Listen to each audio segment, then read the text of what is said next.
views expressed on this program are those of the hosts, guests, and callers, and are not necessarily those of this station, its management, or other advertisers. You're listening to Transformation Talk Radio. This show's audio was via a Skype call. Welcome to the Dr. Pat Show. Talk radio to thrive by. Powerful, inspiring, and coming to you live, bringing you stories of people like you and me, busting through and living life full out. Get ready to dare to wonder what your life would be like if you knew you could not fail. Hey everybody, welcome. Welcome to our good news segment. You know what? It is the holiday season. Now, how many of you are out there wondering, how am I going to save some money here and there? I know I want to be generous. I know I want to be out there, but what is it I should know? That's why Kevin Condon is joining me here today, Preferred Rewards Executive, Bank of America. And we're going to be talking about what do we do? Can we save money? What are some tips? Can we earn and give back? All of the above, and maybe a pumpkin pie recipe. I'm not sure. Kevin, welcome to the show. Thank you for having me, Dr. Pat. It's interesting because this is the time of year, and I must say that people are mindful of where they are, what they do, and how to get the best deal. But there are a lot of things we don't consider, and that's why you're here today to give us a little help in this area. Why is this so important, from your personal perspective? Dr. Pat, it's from my perspective, companies like loyal customers, and they're willing to reward you for doing that. And a lot of people don't take advantage of those loyalty and rewards programs that exist out there. So the holidays are a great time of year to take a step back and think about how you spend your dollars and what are the categories of your major spending, and then pick your favorite brands or companies in those categories and stick with them. For example, if you have some travel over the holidays and you have some travel plans next year, stay at the same hotel chain when you're doing so and make sure you participate in that hotel's loyalty program. You increase the likelihood of moving up to elite member status, and you get great benefits when you do so, like free Wi-Fi, room upgrades, and late checkout, which can really help with your traveling. You can also consolidate your finances with one provider to increase your rewards. For example, if you combine your finances at my bank, Bank of America, you might be eligible to receive special benefits with our Preferred Rewards program. As your savings and investment balances grow, so does the level of your program benefits, including getting your fees waived on everyday banking services and your checking account. You can increase your credit card rewards up to 75%, and you can get interest rate discounts on home or auto loans, all by consolidating your finances with one institution. The last thing we think is a great thing to do is to take stock of now and to take advantage of next year is what we call layering your rewards programs. So, for example, when you're booking travel, like we talked about, make sure you include that frequent flyer number from your airline program and that hotel loyalty program number when you book it. When you make that purchase, make sure you're making it with a credit card that gives you rewards. There's lots of great rewards cards out there. You can use rewards that give you cash back, like the Bank of America Cash Rewards card, or you can use a travel rewards card where you get points that you can redeem against your travel expenses. And then if you enroll in that Preferred Rewards program, those rewards that you get for your credit card can be multiplied even further. So those three layers of benefits, the savings can really add up, and it's all on your everyday purchases. Well, as someone here that's the host of the Dr. Pat Show and Transformation Talk Radio owner, the thing that I love, and we've been doing it since day one, is we look at ways to give back. From the very first show I did 14 years ago, we started to give away books, and we've been doing it every show. Isn't this also a way to earn rewards and give back? That's a fantastic point, Dr. Pat. And this is a great time of year when many people are thinking about ways to give back. And many special holiday shopping events give you that opportunity. And you can do good while you're still doing well by getting the rewards on those purchases that we talked about. For example, the Red Shop-a-thon on Amazon.com is focused on raising It's focused on raising awareness and increasing funds in the fight against AIDS. It's a holiday shopping spree that features tons of red products. They're literally red in colors. How it works is for every $1 you spend during Red Shop-a-thon at Amazon.com/red through December 31st, Bank of America will contribute the cost of a day's worth of life-saving AIDS medications, up to a total of $1.5 million. So you can use your credit card to make purchases and earn those rewards that we talked about while still contributing to a worthy cause. Again, it's at Amazon.com/red, and it runs through the end of the year. So, as a matter of fact, it's funny you're mentioning this. I was just on Amazon buying something, and we don't really look at what is possible. And there's a really super good feeling about not just being part of the holiday for our family, but doing something good in the world. I think we are bringing, I like to say we're bringing altruism back. I don't think it's ever left, but I've never seen it quite as, how should I say, motivational for people, whether it's crowdfunding or rewards. What are some of the, shall I say, mistakes, although I don't like that word, but what are some of the potholes people might step in? Well, it's a great question, Dr. Pat. A couple of things to watch out for is, one, make sure that when you're choosing a credit card, you choose a card that gives rewards that fits how you make your purchases. So, for example, if your holiday plans involve a lot of driving, or you have a road trip, or you do a lot of your holiday purchases at places like Costco or Sam's Club, the wholesale clubs, consider what the Bank of America Cash Rewards Card. The Cash Rewards Card gives you 1% cash back on all the purchases that you make, but you get 2% back when you shop at a wholesale club, and you get 3% cash back on your gasoline purchases. So if that's the type of spending you're doing over the holidays, that's the type of credit card for you. Alternatively, if you travel a lot via airplane and stay at a lot of hotels, a travel rewards card might be the way to go. Our travel rewards card gives you 1.5 points for every $1 you spend. You redeem your points against your travel expenses like airfare, hotel stays, and even those airline luggage fees that they charge now. There's no blackout dates on when you can redeem them. So making sure that you get the rewards program that aligns to how you spend your money is really important. And there's no annual fee on either of those cards that I just talked about. What I love, Kevin, about what you're talking about is I have a friend that it does masterfully exactly what you've talked about.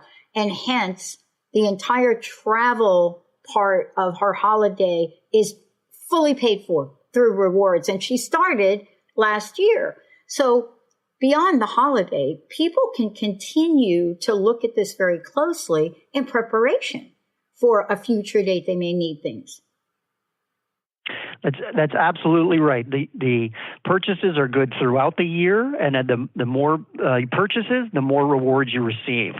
The other thing that we encourage our customers to do, Dr. Pat, is look to see if your bank has any hidden perks that can help with some of those events, the cost of events over the holiday season. Yeah. For example, the Bank of America Museums on Us program offers free general admission to over 175 museums if you're a Bank of America credit or debit card holder.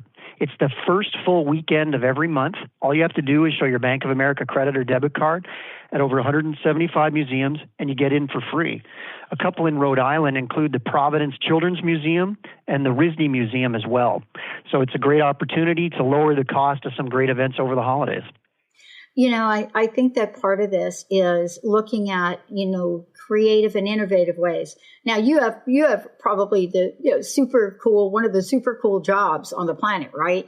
Because you get to be immersed in shopping ideas about saving money.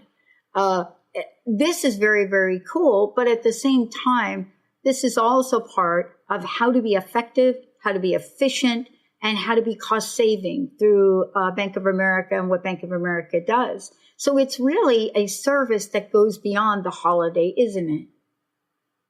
Absolutely. Bank of America is committed to making our customers' financial lives better throughout the year. So the tips we've been talking about are great ways to save money over the holidays, but it's also a great way to maximize the efficiency of your spend all day, every day throughout the whole year. And you can do well by doing good, by giving back too. It's a great program. Wow. I'm sure that there is so much more we can talk about. And these interviews are so short. It's really incredible, though, to be able to know all these exist.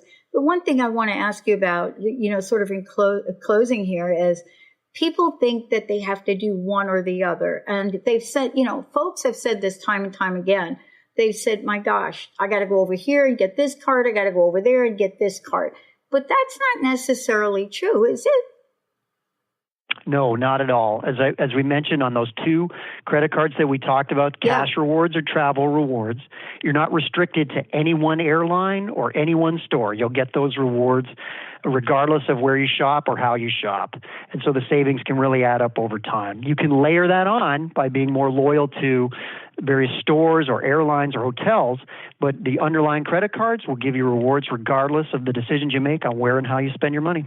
I want to go back and touch on one thing that you mentioned. We hadn't really talked about it. I want to talk about the savings for gasoline in your car. These savings can be enormous.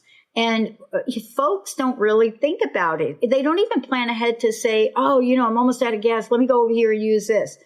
Can you touch upon this? Because I don't think we make the connection with gas, and I think it's super cost effective. It really is. And gas is a significant portion of all of our budgets as we drive, especially over the holidays.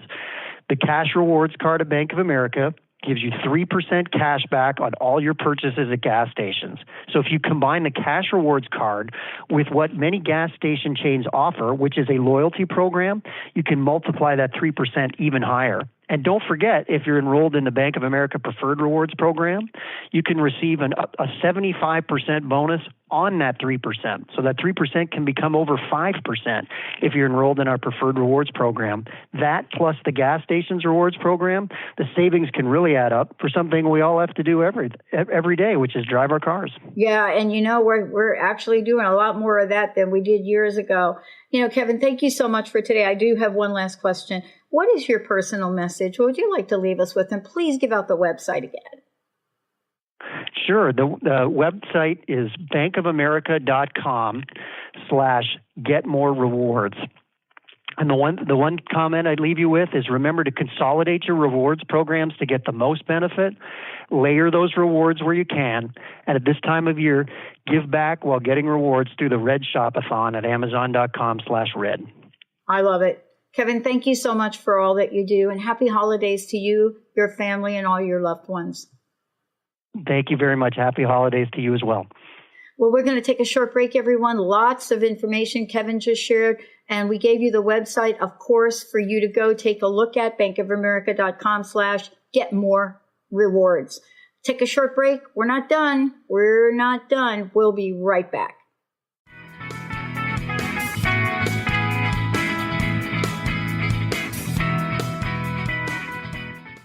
Hey, everybody. Welcome. I am so thrilled to be bringing you another segment, another good news segment. Think about this. Here we are today. We're walking out in the world. We're trying to figure out, what am I going to do for the holiday? How am I going to go? Where am I going to go? How do I make good decisions? What am I going to do? Which airline do I fly? Okay, what should I know about cars? How about cell phones? And if you're anything like me, you want a shortcut. Today, I am really thrilled to be talking with Christopher Elliott. And why is that? Because we're going to tell you all about Elliott.org, founded in 1997, a leading consumer advocacy site. Now, what does this mean? You all know that we have been advocates for all of you in the way of bringing you the best of the best. So why not talk to somebody that's out in the field identifying the best of the best? Christopher, great to have you here. Welcome to the show. Dr. Pat, it's great to be with you. Thanks for having me. Well, listen, the world we live in is filled with information. We sometimes think we know what to believe, what not to believe, but we are bombarded by choices. And the latest data says that moms over 35 years old are the number one fastest growing segment. I buy online. I am plugged in online. We have the largest percentage of cell phone usage in the world. So tell me, what should we tell everybody about the resources you've made available? Well, I run probably the largest consumer advocacy site in the country. It's called Elliott.org, which is ELLIOTT.org. And I specialize in helping people with often intractable consumer problems. So if you have a problem with any purchase at all, I mean anything, chances are I've got someone who can help you fix it. And in order to get help, you can go to my site, go to Elliott.org/help and fill in a form, and I will get right back to you and collect all the information I need to maybe fix your problem. Now, I hear consumer complaints 11 months out of the year, actually technically 12 months out of the year. But one of the things that I like to do instead of listening and fixing people's problems is helping prevent those problems from ever happening. So about 13 years ago, I started what is now known as the Elliott Reader's Choice Awards. And it's a customer service award that allows my readers to nominate and then vote on their favorite company, the one that provides the best service, the best product. And so that's exactly what I've got today. Today, I just, literally minutes before I went on the show with you, I pushed the button on the 2018 awards. The results are just in. Well, I mean, this is really for folks wanting to get somebody in an organization like yours to come to the forefront to give people objective information, because buying is important for people. Not just about what am I buying for the holidays, but what am I buying for my children? You know, what am I buying that I don't know what to do. I feel there's a sense of helplessness right now around buying choices. Doesn't your organization help with that? Yeah, well, people are inundated with advertising messages, and they all look great. Every product looks really great. And that's where this, award comes in, is that now we've narrowed it down to a short list of companies. We have 17 categories, which sounds like a lot, but really it's not very many. No. We'll probably do more next year. And these are the companies that you want to do business with, the ones that offer the best service, the best products, the best customer service, too, in case something does go wrong with the product. Now, let's just tell people a little bit, because this is important. I think we're all looking to find out what are the awards and, what is it you look for in an award, because I think it's so important now to take a look at who's being recognized and who should we stay away from. So what are some of the categories? What are some of the categories and things that you hold? Yeah. Let's just go over that list then. I'll tell you who won, and then maybe we can also talk a little bit about the ones that didn't do so well. Okay. For airlines, because I do so many airline complaints, Southwest Airlines and Virgin Atlantic won. Ford and Toyota in the car manufacturer category were at the top. Hertz for car rental companies. In the cruise line category, Royal Caribbean was the top spot. Ground transportation, Uber won, despite all the controversy. Right. Marriott for hotel chains. Everyone loves Marriott. In the theme park category, we're one of the only ones who have a theme park category, and Epcot at Disney World was the favorite theme park. In the travel insurance slot, Allianz Global Assistance won. They're also a sponsor of this award. And TripAdvisor for online travel agencies. Then we also have subscription TV, DirecTV won there. Vacation rental, Airbnb, company you may have heard of. Yes. Very big now. Yep. And finally, for wireless companies, Verizon Wireless got the top spot. Yeah, and what this says is the following. If you're making a decision about this and you have certain criteria, take a look at these awards and look at the criteria, look at what was said. And again, this is providing people with information. Can I ask you this question? What do you find are your top 3 ahas? Okay, so what do I mean by that? Is of course this is your organization. Of course this is your business. Of course you're doing this. But even in the business I'm in, doing this 14 years, I do some shows and I'm like, what? What's your what? Yeah, I was really surprised because this year the categories were so close. And in some instances, we only had 1 or 2 votes separating the number 1 from the number 2 company. And in a couple of places, we had a 3-way tie. What that says to me is that there's so much competition for your business now. The companies are really trying very hard to set themselves apart in the customer service category. Whether or not they're succeeding is another issue entirely. If you read my site, Elliott.org, you'll see a lot of customer service horror stories, but they certainly are trying.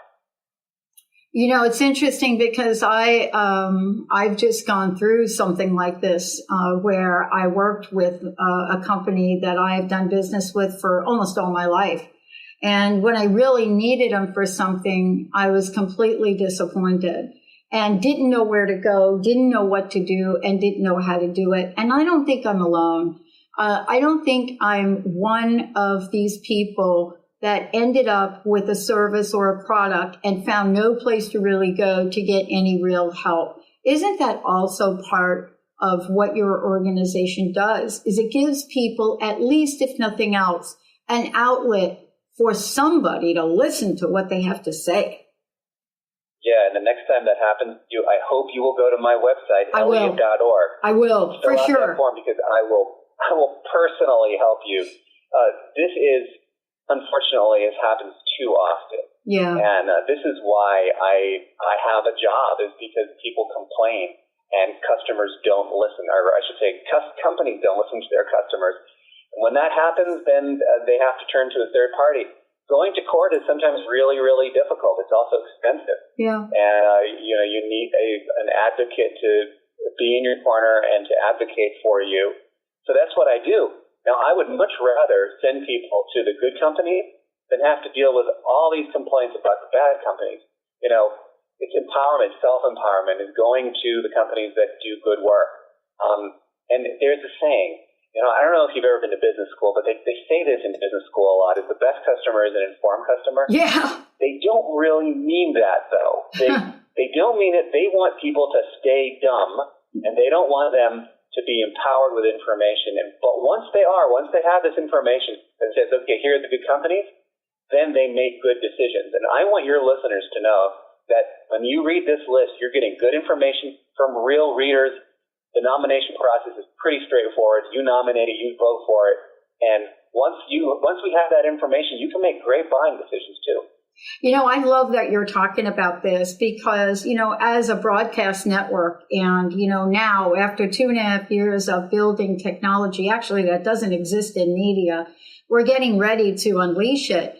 And in talking to one of the folks that just joined our network, we showed them everything about us. We even said, let us show you the back end to demonstrate to you what we're going to do to provide you with service and reach to 90 other media outlets. And some people want it, Christopher, and some people don't.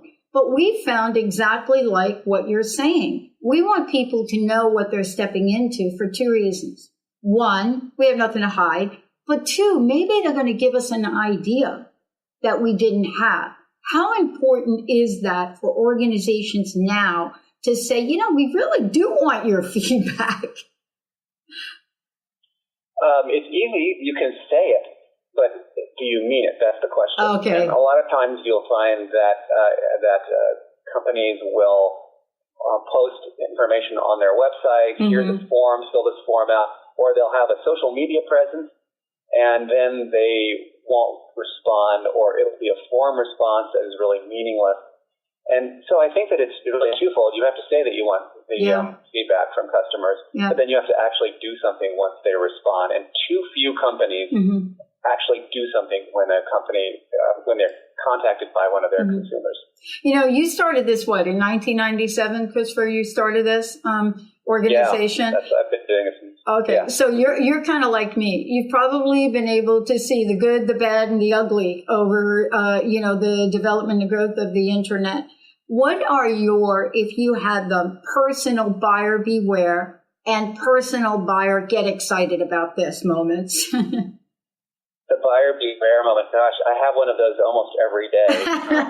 If you go to my site, Elliott.org, you'll see all these stories.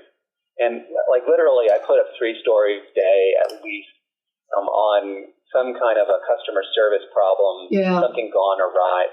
And I find myself going, gee, I wish I'd been able to warn this customer about what was about to happen to them.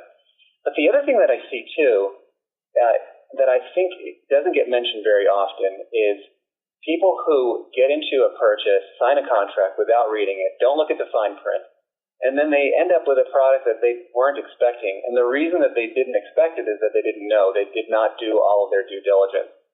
So what I would say to your listeners right now is, if you're considering making any kind of purchase, sure that you read that end user agreement or the contract of carriage or any agreement that you might sign. Read all of the fine print so that you know what you're getting yourself into. Because if you don't and you end up with a product with maybe a warranty that you didn't expect, you may end up coming to me for help. You know, I love your website, by the way, and I love the stories. And I just want to make sure everybody has it. When you go to Elliott.org, I want to make sure everybody has the spelling. It's ELLIOTT.org. And you're right. I mean, you know, what you provide is what people want. You know, they want to have a conversation, whether it's a digital media conversation, a story that you're telling, or a solution, and you kind of do it all. You know, what's on the horizon for you, if I can ask you this question? What do you have your sight on right now for where you want to go with this? Well, that's a great question. I think that I have that conversation with myself often. Right now, I'm in the thick of the holiday buying season, so we're getting slammed with help requests from people who maybe made a purchase that they didn't think they made or wish they hadn't made. By the way, I should say that even if you didn't read all the fine print and you've got a problem, please contact me. I would love to try to help you. So, and beyond that, you know, things are getting crazy. First of the year, you know, you have all those sales that start, and then even more complaints coming in. Yeah. So I'm keeping very busy. I've got a book proposal that's in the works, so that will be my third book. Hopefully that'll be out sometime in 2019. And, you know, just doing whatever I can to help people. Do me a favor. I know you've written several books, and, you know, for sure for people that are listening today, you know, you're somebody that has been out in the world. You write Syndicated Travel, Troubleshooter, you know, you're USA Today, all of the above. And obviously you're passionate about what you're doing. Please, how can people, again, find out more about you, find out more about this, get copies of your book? And if you don't mind, what's your personal message? What would you like to leave us with? And thank you for your time today, and thank you for all that you're doing. Yeah, you're very welcome. I really enjoyed our interview. My website is Elliott.org. That's ELLIOTT.org. The award to be looking for on that site is the 2018 Elliott Customer Service Reader's Choice Award. It's brought to you by Allianz Insurance. And my message would just be buyer beware. There's so much out there. You can read the stories on my site. They are cautionary tales. So if you're on the site and see something, it might actually apply to one of your future purchases. But if you do run into trouble, feel free to contact me. I answer all my emails personally. The form is at Elliott.org, ELLIOTT.org/help. Wow. Thank you, Christopher. Thank you so much for today, and thank you for all that you do. It's been amazing.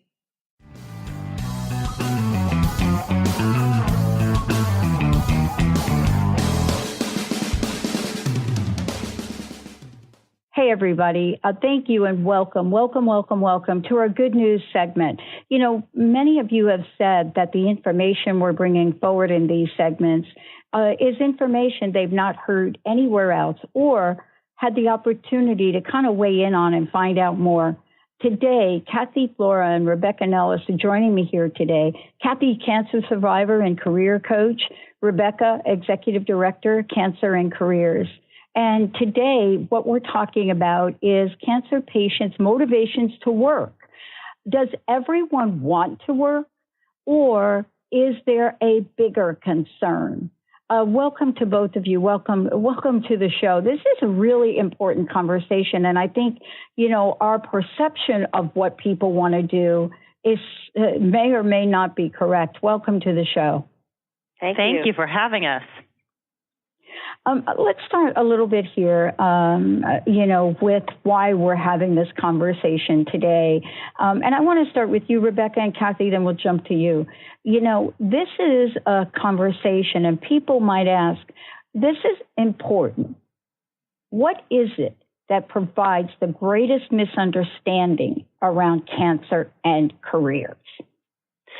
Sure. This is definitely important, or at least I think it is, because nearly 20 million people will be cancer survivors over the next decade. And so we're talking about a very large number of our population that's growing thanks to science and medicine evolving and outcomes being improved and people being diagnosed earlier. And that really brings up how does this impact the rest of my life? And for most of us, work is a huge piece of our lives. And so what we find to be one of the most common misconceptions or assumptions that people make is that a person who's diagnosed doesn't want to work or can't work.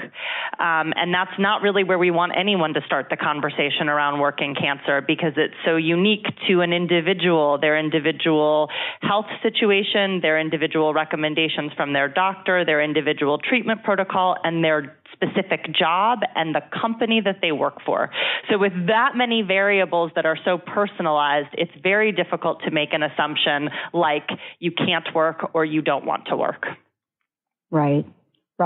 And any one of us that has had a chronic illness, especially when I was going through this myself, working provided me a different level of motivation and, more importantly, inspiration. Kathy, what have you found for this? Well, both as a cancer survivor and a career coach working with cancer and careers, I have found that most people find value in their work. For me, It was my sanctuary. It was where I felt normal. It was where I was able to still contribute.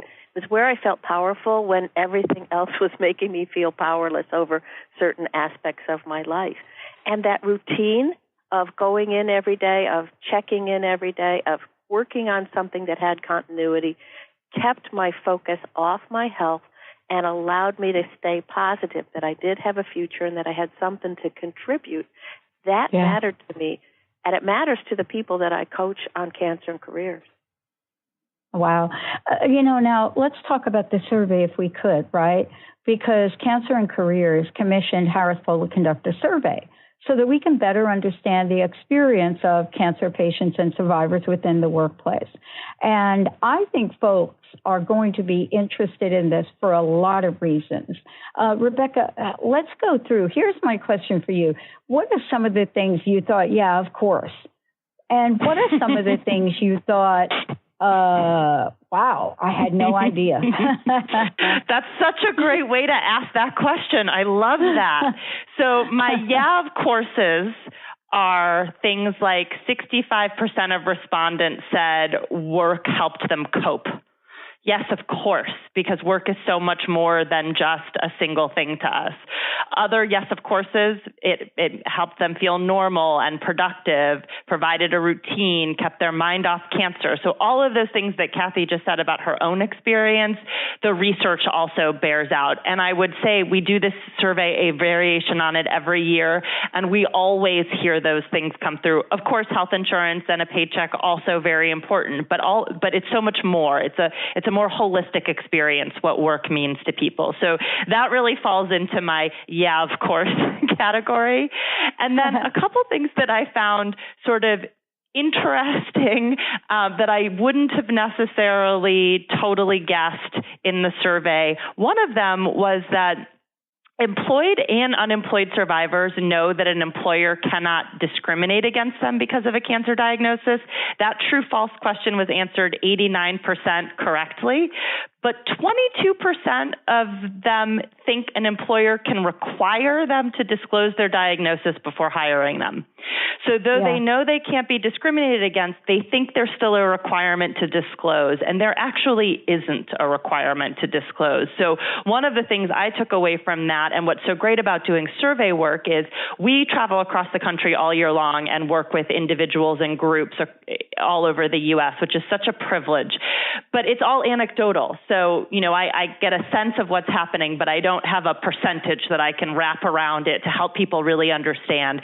So this data point really supports things that, yes, I hear in the community, but in such a stark way.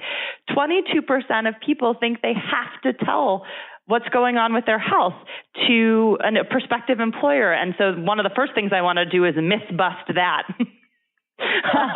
and make sure people know that they have choice in disclosure. Well, part of this, too, is when we're looking at this information, there hasn't been, except now today, we're giving people a place to go. There hasn't been, well, wait a minute, I don't even know who to ask. I mean, do I run down to HR and say, hey, I have cancer, what should I do? I mean, I think this is part of the confusion for people. Kathy, from your point of view, when you hear that diagnosis, I'm not sure if we all think, oh my gosh, how's it going to affect my job, right? We don't. Well, maybe we do. But the most important thing is, how is it going to affect my livelihood? Isn't that right? I mean, what did you experience with this? And what were your thoughts about work? Well, it was really interesting. It's always devastating to get that diagnosis. It's devastating. And I remember staying up practically all weekend after I heard the news, and then I was going to go in and talk to the surgeon that Monday, trying to read and gather information about breast cancer, because that was my primary concern. But then also, work was such a major part of my life. I kept mulling these questions about, am I going to be able to keep working? Or how am I going to keep my job and still be able to afford the health insurance that I carried on my job, because we had better insurance through my employer than my husband did. And all those things were keeping me up at night, to tell you the truth. It's important for people to know that they do have somewhere to go. And I was so grateful to Cancer and Careers. I am grateful that we now have the ability to spread the word about this, because there's lots and lots of resources and lots of information now available to people. Yeah. Rebecca, let's make sure folks have the website where they can find out all of the details of what we're talking about here today. It's cancerandcareers.org. Cancerandcareers with an S.org. Question for you, Rebecca, and Kathy, for you as well. A lot in the media right now about health care, no health care, everything from reduced health care, especially on various ages, including now Medicare and Medicaid on the table. Does this concern people? Was that something your survey looked at all? It was very important to us that we add that into the survey, which is the beauty of being able to do something every year, is to be able to both get information over time, but also drop in really key issue areas to get some feedback from our community. And it is a concern. And I know, it's a delicate conversation because of course it's political, but we talk about it in a very not political way, right? So it's about the fact that almost half of employed patients and survivors who responded to the survey felt they need to stay at their current workplace because they need health insurance. So the tie to their job right now, again, is around health insurance, which used to be a very common reason people stayed at work. And then with new paths to access over the last few years, that had loosened. And now we see that concern back again. We also saw that more than half, 53% actually, of cancer patients and survivors are concerned about limited healthcare access because of policy changes. So they're worried about the pre-existing condition situation and whether that will still be something that that isn't an issue anymore. They're worried about lifetime limits and annual caps and if those things are going to change again, because all of that has a real practical, functional impact on a person who's been diagnosed with cancer. So it's sort of where we get into the space where it's less about, what's the back and forth in Washington and more about how does that change day-to-day life for an individual.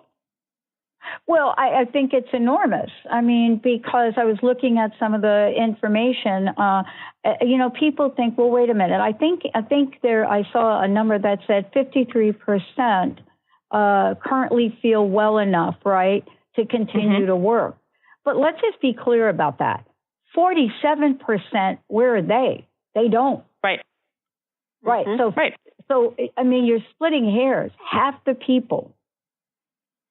Right?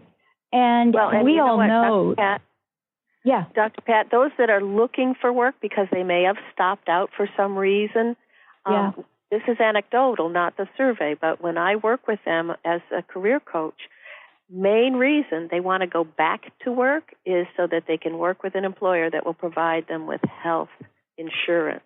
Yes, they want to work for lots of other reasons, but when you've been out of work and you may not have your insurance anymore or you're paying for COBRA, you've got to find a way to get it. I know in my own case, I stopped out after a while because I got laid off at the end of my treatment, and I had to go find insurance on the open market. My husband and I paid $700 a month for it until I got myself reemployed. That's a lot of money to people. I paid $1,100. Yeah. $1,100 a month here. Yeah. But then, without getting political, once the healthcare bill, affordable healthcare, my insurance company had to drop it to $800 a month.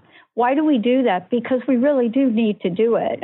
And I think your survey is really pointing to how to create a sense of wellness for people, regardless of what they're facing. It's stressful enough to take on the journey of healing. And for people that remain in the workplace for whatever reason, they certainly must be facing other challenges, other discrimination factors. Did you discover any of this? So the survey certainly touched on a wide range of challenges, but what I will tell you, since you've brought it up, is one of the key issues is a gap in information, which is why we work so hard to partner with other organizations in the cancer community to get the word out in every way we can think of, because it's that information gap that creates real issues for people over time. So you bring up discrimination, and there are laws that are designed to protect people from that. It's obviously complicated and it requires some thought and some help and support, but most people don't even realize that they may be protected by a law that would then help them have this conversation and help them work through treatment or return to work afterwards. And so really beginning to put the one foot in front of the other in terms of helping people build up to information that will be useful to them is so critical, because when you don't know something, it makes it really, really hard to navigate yourself in the best possible way. And so we're trying to close that information gap so that people can really protect themselves, make the decisions that work best for them, feel some power and control over their own life and their own circumstances, work if they want to, for whatever the reason is driving them to do that, help employers and healthcare providers not make assumptions about what an employee or a patient wants to do, but really begin to change that conversation. Yeah, I mean, this is so important. And, first of all, thank you so much for being here. And thank you so much for what you're doing in this arena.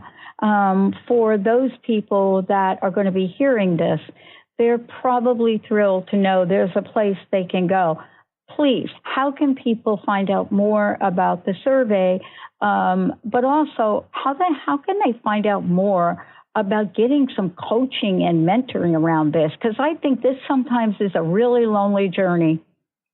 Absolutely. So the Cancer and Careers website will both provide more information on the survey and information around the issues around work and cancer, but really it's designed to be the gateway to all of our free programs and services that people can access to help them wherever they are in the work piece of their cancer journey. So if they go to cancerandcareers.org, they will see the career coaching site where they can get advice and information from coaches like Kathy, a free resume review service, information on how to think about disclosure at work and how to manage difficult situations, overview information on the laws and places to go for more help around that. So it really is the gateway to accessing in-person, virtual, reading material, everything. Awesome. Well, I want to thank you. I know we've kind of run out of time, but really quickly, personal message from both of you, or each of you rather. What do you want to leave us with? I'll just leave anybody who's going through this experience with the word to stay strong and understand that cancer may change some things for you, but it does not steal who you are. And I would say to remember that you do have control and a voice and decisions you can make that speak to your goals and values, and we want to help you realize that. Wow. Thank you so much for everything that you do. Thank you both. Thank you for having us. Mm-hmm. We're going to take a short break, everyone. Please make sure you check out more information about how you can get some support. We're going to take a short break. We'll be right back.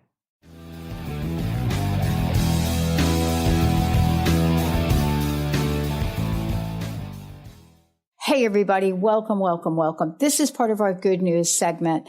You know, many of you have heard me talk about the journey of my sister who died on a hospital floor at 450 pounds. So you wonder sometimes how that gets to happen. Well, my sister was not alone and is not alone in the United States today.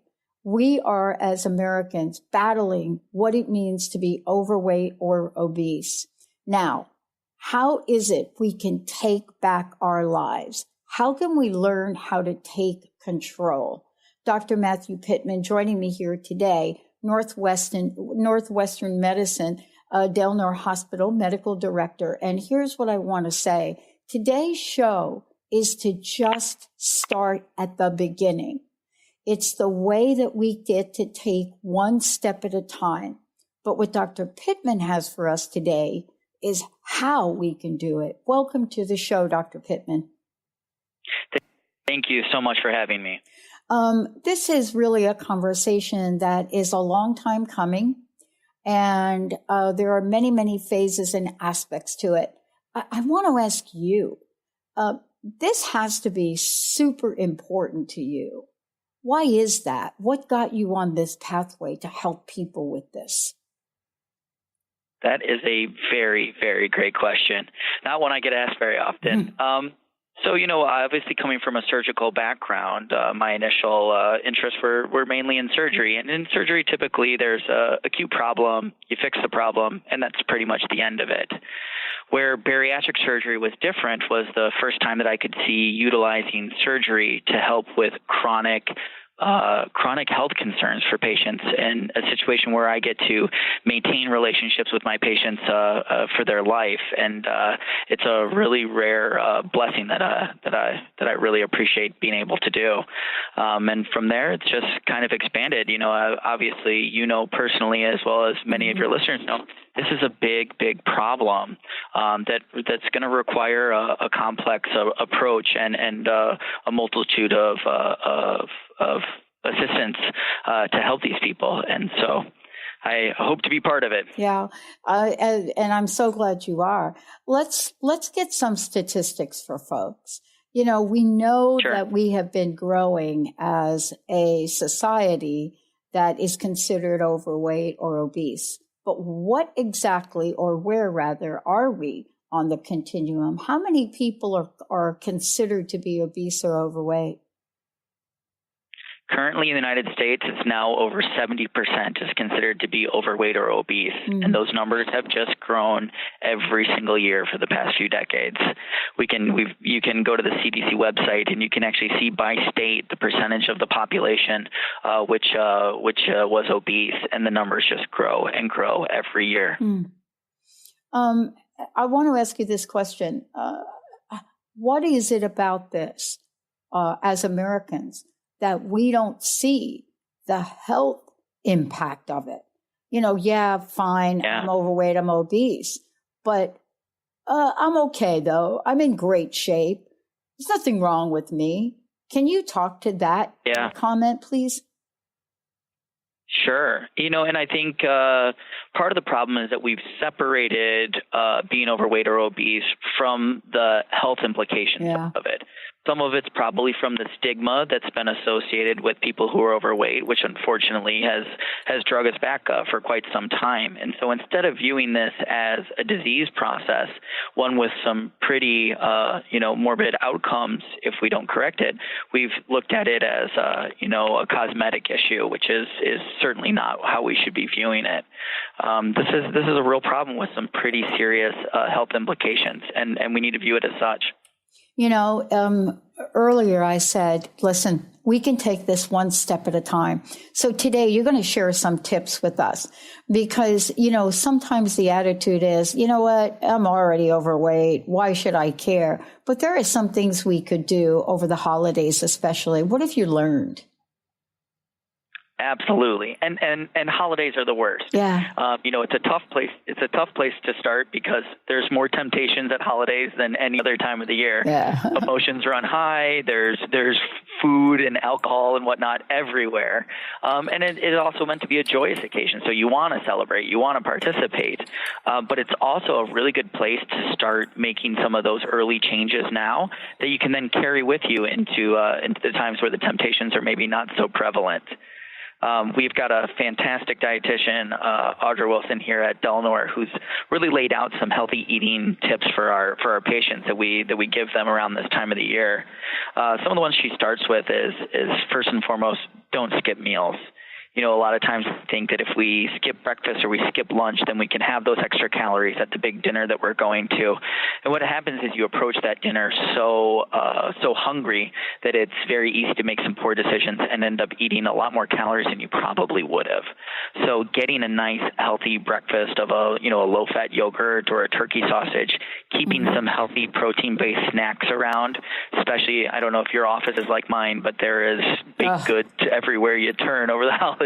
And if you're sitting there hungry, all of us, you're going to turn and grab that because it's accessible. And so just preparing, basically having a mental plan for how I'm going to navigate through this is going to make it much less stressful. It's going to make it seem less daunting. And it's going to give you some armor when you come against these temptations.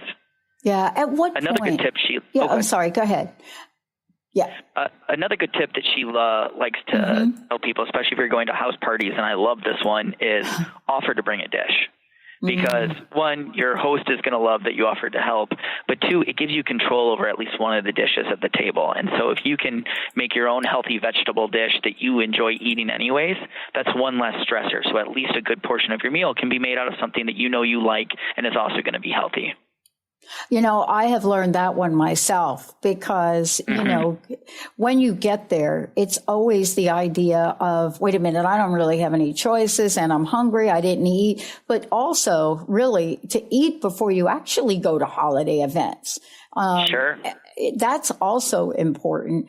But what you're talking about is really taking one step at a time. At what point, Dr. Pittman, point do you say, I'm just not doing it I just cannot get it managed. When should people consider medical or surgical options? I think if you're considering it, it's time.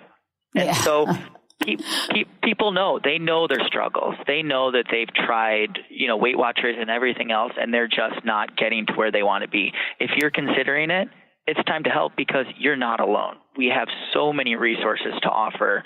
The medical community, over the last couple decades has realized what a problem this is and realized that we need to take ownership of it and help our patients with this.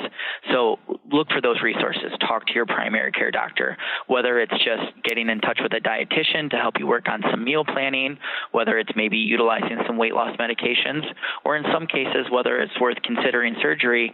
We've got those resources for you and you don't have to go it alone. Yeah.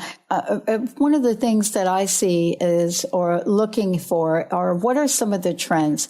What are we doing differently now than we did years ago? People want to say, it's the carbohydrate thing. Others want to say, yeah, sugar is the thing. It's in everything. What should people look at when they're like, okay, I'm going to go buy this? Of course, read the labels. But there's really a kind of sugar in disguise, so to speak. It's got its Halloween costume on all the time. Yeah, you're exactly right. I think to look at any one element and say that's the cause is too simplistic. Yeah. We know that this disease process comes from a lot of sources. Yes, food choices is a big one. The way our foods are prepared now is definitely different. Our lifestyles have changed. We're working more hours. We're having less time for exercise. We're less active overall. There's certainly genetic components involved with weight gain. And we start looking at all these elements, and it does require changes in a lot of things. First and foremost, I think we have to look at the types of foods we're choosing and our portion sizes. I think that's a really good place to start. Yeah. What's interesting I've learned over time is if I'm going to beef up my portion size, I'm doing it on the protein aspect of it. Exactly. And, it's interesting when we think about that. There's something that happens when we look at the proportion of food. And if you're active like I am, especially a couple days a week, after I'm done exercising, in the sport that I love, I've got to eat something, but I don't need to eat a donut. No, you're exactly right. You're exactly right. And what people don't realize is if they did a protein-based snack, protein takes longer to digest. So you overall feel full longer. That donut or that bag of chips that you grab is a quick fix, but those mushy kind of carbohydrates, they go right through your stomach. They don't let you feel full very long, and you're going to feel hungry right away again. And they're high in calorie without a lot of nutrients. Wow. Let's do this. What's the best way for people to find out more about this, more about you, and how to make these decisions, which are life-changing? Absolutely. So if they go to nm.org/radio, they're going to see a couple links on there. The first one is to our weight loss program here at Northwestern Medicine. It really goes through all of kind of the typical surgical options, all of the medical weight loss options, and give them a good overview of a lot of the resources available to them throughout most of the country. The second link on there is a really good one for the holidays. That's the healthy eating tip for the holidays from our dietitian, Audra Wilson, who breaks it down to 5 or so easy kind of quick tips that you can use to feel like you've got a little strength in combating all these temptations over the holidays. And, this is really kind of the last question I have. I know we've got about a minute or so left. Long-term, short-term. Sometimes we think, I just got to take off a few pounds to get in that piece of clothing. But are there differences in how you recommend the approach? Absolutely. When we focus on a diet for a vacation or a diet for an event, it's short term and you're going to rebound from that. These fad diets are not going to work long term. We need to approach weight loss as a lifelong goal, that I'm going to work on eating healthier and exercising more for the rest of my life, not for a short time or not by doing a quick diet. That's really the only way to make sure that we maintain long-term success. Well, thank you so much for today. One last question. What's your personal message? Sure. What would you like to leave us with today? So I think for most patients, for most people out there, know that you're not alone. This is the same struggle that 70% of America is going through, and that there's help out there. And so reach out. I love it. Thank you, Dr. Pittman. For those of you out there, please make sure you think about this over the holiday season and make sure that you make the choices for yourself, for your lives, for your family. Thank you, Dr. Pittman. Happy holidays. Thank you so much. Happy holidays to you.